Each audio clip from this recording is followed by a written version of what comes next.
In our last video, we looked at the new Apple Silicon M1 Mac Mini, the 16GB version. And since this is the highest amount of RAM you can spec in an M1 machine, and the Mini has active cooling, it offers the best possible performance from the M1 chip.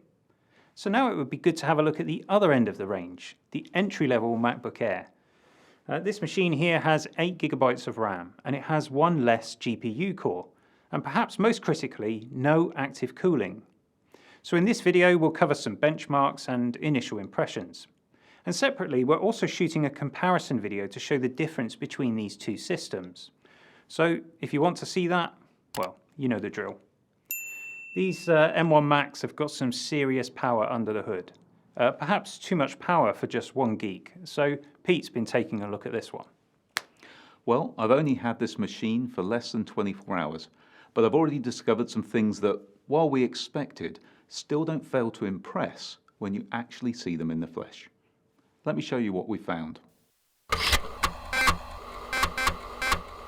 So, from a chassis point of view, this is the same as the previous Intel MacBook Air, and it goes without saying this is a beautiful thing with its gorgeous rose gold finish in this case and a sumptuous Retina display.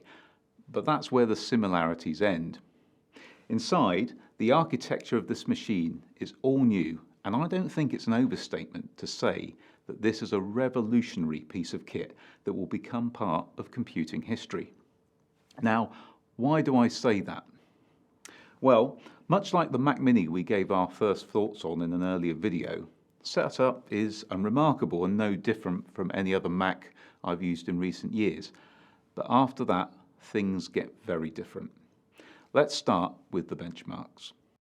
So the single CPU core in Geekbench 5 was 1729, which is incredible performance. And it gets even better with the multi-core test, which weighed in at a whopping 7,454. Now compared to my daily driver, which is a 16-inch 2020 MacBook Pro with a 6-core i7 CPU, 16GB of RAM and Radeon Pro 5300M graphics, this new MacBook Air outperforms it by a country mile on these tests. My MacBook Pro only manages to score 1095 on a single CPU test and 5468 on the multi-core. When it comes to GPU tests in Geekbench 5's Metal test, the MacBook Air scores 18,877. So to compare that to the 16-inch MacBook Pro with its discrete graphics cards is not really fair, but it's not far off the 22,963 score for that machine. Now, just to put this in context, the MacBook Air here scores nearly 6 times greater than the MacBook Air from 2017 or 18. Even the 2020 Intel quad-core i7 MacBook Air with its Iris Plus graphics only scores 8,500. Now we say only, but that's actually still a really impressive score for Intel integrated graphics. But this M1 is on another level. Of course, you can't take a Geekbench score in isolation, so we did a 10-minute sustained Cinebench test. And scores for that were 1,487 for the single-core test and 6,595 for the multi-core. Again, putting that into context, comparing to my 16-inch MacBook Pro, the MacBook Air won on the single-core test, but it was a little behind on the multi-core. So this again illustrates why you can't take Geekbench scores in isolation, because based solely on those, you conclude that this MacBook Air is considerably faster than my MacBook Pro on multi-core performance, which it may be for some tasks, but not all tasks. Through all of these tests, the MacBook Air didn't appear to get hot, particularly in Cinebench, again giving a clue as to how efficient the M1 chip in this actually is. But we're going to try a longer test under sustained load to see how it does in those conditions in another video. So what this tells us is something we already know. Benchmarks only give us half the story. There can be a chasm between a benchmark test and real-world computing. So how does the MacBook Air feel in day-to-day use? Well, starting with the new macOS 11 Big Sur, which is optimized for the M1 Apple Silicon, I have to say it's beautiful. It's friendly, it's familiar, everything feels silky smooth.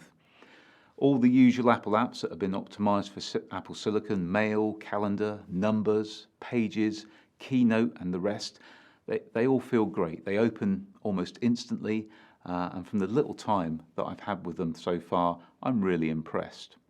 So what about Office 365 apps? They're not optimized for Apple Silicon yet, but on first time opening, they take less than 20 seconds to translate in Rosetta 2, and after that, they open instantly.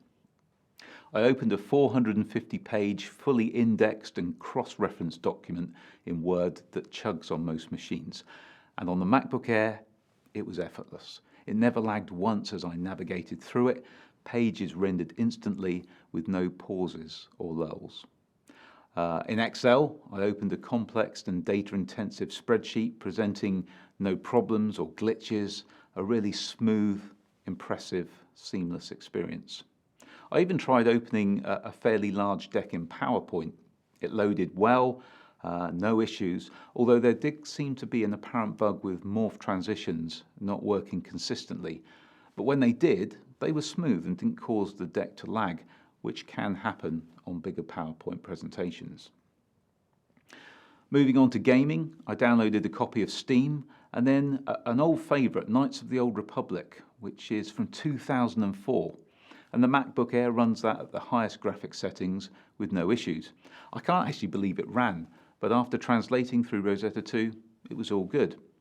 I also spun up Farming Simulator 2019, although it does take a while to get going, and it looks good. More to come as I explore those further, but considering this is not a dedicated gaming machine, this provides more than enough performance for the casual gamer such as myself. But to be clear, this isn't a gaming laptop and it's not advertised as one, so anything you can get from it is a bonus. One of the other things I tried with the MacBook Air is Zoom. Now, I use Zoom for work and some other things almost every day, and it's fair to say it's a very battery-intensive application. So I tried a long meeting with the screen being mirrored onto an Apple TV and the MacBook Air not being plugged into power. Now, normally my MacBook Pro 16 will manage about 2 hours before the battery gives up on a meeting like this. But the MacBook Air, unbelievably, the battery percentage hardly moved throughout the whole meeting. And today I've written my thoughts down for this video, done screen captures with all sorts of different applications running with no charger plugged in, and I've still got 50% of my battery left. I've actually only charged this once. And on top of the performance of this machine, that is simply a game changer. Not having to charge so often gives greater freedom and flexibility for remote working. And critically, larger gaps between charging cycles should mean a significant increase in battery longevity. This machine has no active cooling, so it's silent. It's not got hot yet, even when I've been running the benchmarks. This is a peaceful and serene piece of kit, and my initial thoughts are, I love it. Actually, it's a bit of a shame how good this is based on the expected demographic that will be buying this.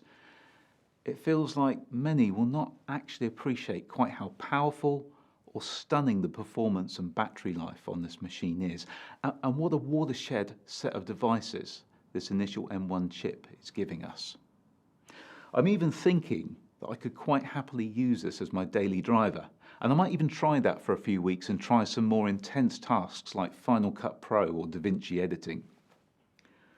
This little notebook also bodes well for the next phase of Pro machines we're expecting next year.